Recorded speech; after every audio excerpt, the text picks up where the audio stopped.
tugas wanita harus menikah dan juga mengurus rumah. Betul. Biarkan saja para wanita ini mengurus tugas mereka di rumah.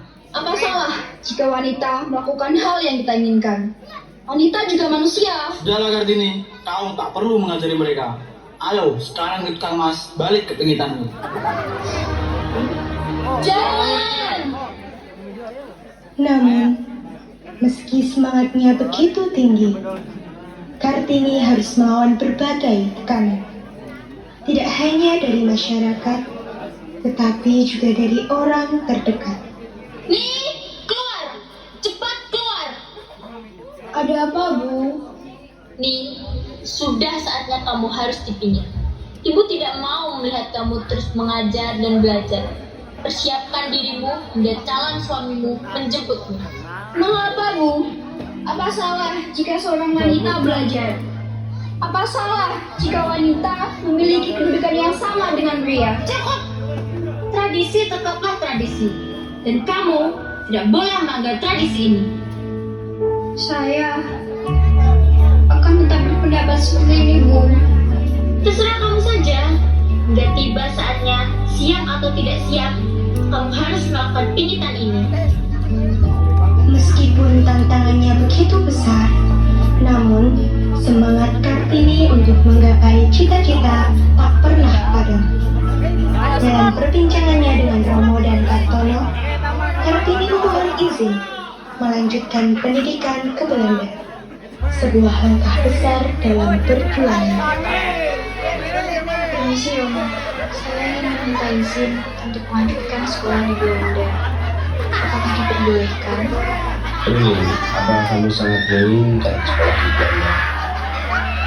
Benar, Romo. Kini sangat ingin sekolah di Belanda dan ingin menggapai cita-cita Romo. Baiklah, Romo mengizinkanmu. Apakah kamu sudah memikirkannya dengan baik? Sudah, Kang Mas. Maaf Tuan, saya kurang setuju dengan pendapat Dia Kartini tentang sekolah ke Belanda. Kenapa? Jika Ibu mendengar, beliau akan marah Tuan. Terserah adik saya saja bagaimana nanti. Namun, impian tersebut harus terhimpit oleh tradisi dan harapan keluarga. Ibu tiri memaksanya menikah, membuat Kartini harus memilih antara cita-cita atau patuh pada adat. Kamu harus bersyukur nih, karena ada orang yang mau melamarmu. Apa yang harus disyukuri, Bu? Dari seorang laki-laki yang sudah memiliki 3 istri. Sudah bagus bupati yang melamarmu, bukan petani. Saya akan tetap menunggu proposal dari Belanda. Proposalmu belum tentu disetujui.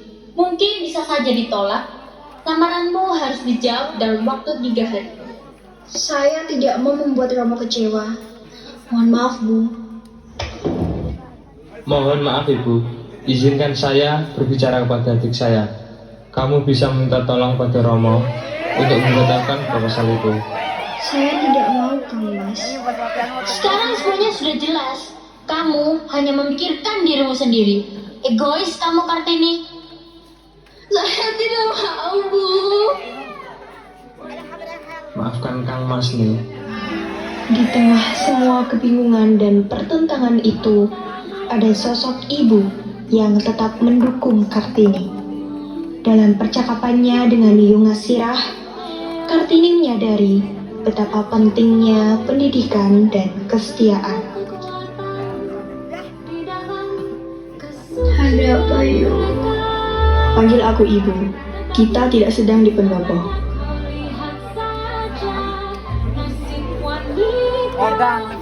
Ada yang ingin ibu tanyakan. Ilmu apa yang sudah kamu pelajari dari aksara Belanda? Kebebasan, Bu. Lalu, apa yang tidak ada dalam aksara Belanda? Ini tidak tahu. Kesetiaan manusia ketika dipangku hatinya tentram, karena keseimbangannya terjaga. Sepintar-pintarnya orang Belanda untuk menguasai dunia, mereka tidak akan mengenal kesetiaan. Selama ini, ibu menerima dipisahkan oleh tembok kehidupan dengan anak-anak yang lahir dari rahim ibu nih. Harapan ibu, anak-anak bisa sekolah dan derajatnya lebih tinggi dari ibu.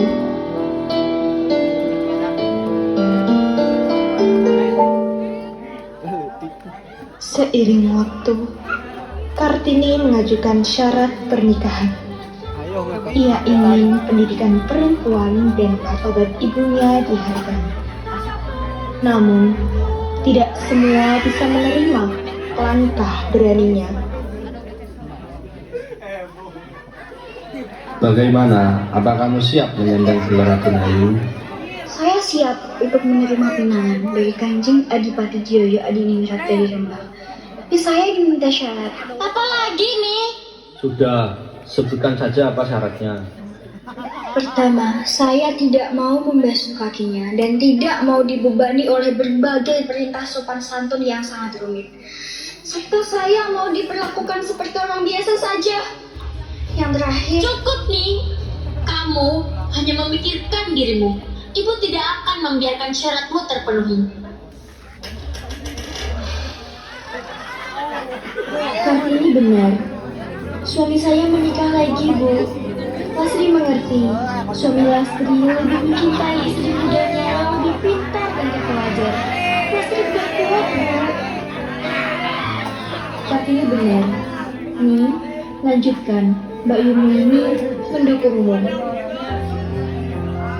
Yang terakhir, saya mengharuskan calon suami saya untuk membantu mendirikan sekolah untuk perempuan dan orang miskin. Saya juga ingin Bunda Sirah tidak tinggal di rumah belakang, tapi di rumah depan. Serta saya ingin semua putri-putri Romo memanggil Bunda Sirah dengan sebutan Mas aja, bukan Yu lagi. Cepat tulis syaratmu, lalu kirim ke Bupati Rembang. Mohon maaf Romo, izinkan saya menulis surat ini. Saya anak yang paling tua. Sudah jadi bukti saya sebagai kakak untuk melindungi adik-adiknya. Dan saya akan membantu untuk mengantarkan surat itu langsung ke Bupati Rembang, Romo. Baiklah. Sepertinya Biasa yang menulis syarat pernikahan itu. Benar, Mas. Apabila Mas keberatan dengan syarat ini, saya mohon supaya Mas tidak memperpanjang masalah ini dengan menjadi permusuhan antar keluarga. Mohon maaf Romo, saya geli dengan kekhawatiran Bea Ajeng Kartini. Tapi ini wajar, karena Ki Ajeng belum mengenal siapa saya. Justru kedatangan saya ke sini untuk meluruskan hal penting yang tidak bisa dijelaskan dengan surat. Saya sangat ingin anak-anak diasuh oleh ibu yang berhati kuat dan pintar seperti Ki Ajeng Kartini. Aku akan dapat mengawal cita-citamu. Bagaimana Ki Ajeng? Pada hari pernikahan mereka, Kartini tidak hanya melangkah sebagai seorang istri, tapi sebagai simbol perubahan. Dengan keyakinan yang teguh, ia berjanji untuk terus memperjuangkan hak-hak perempuan.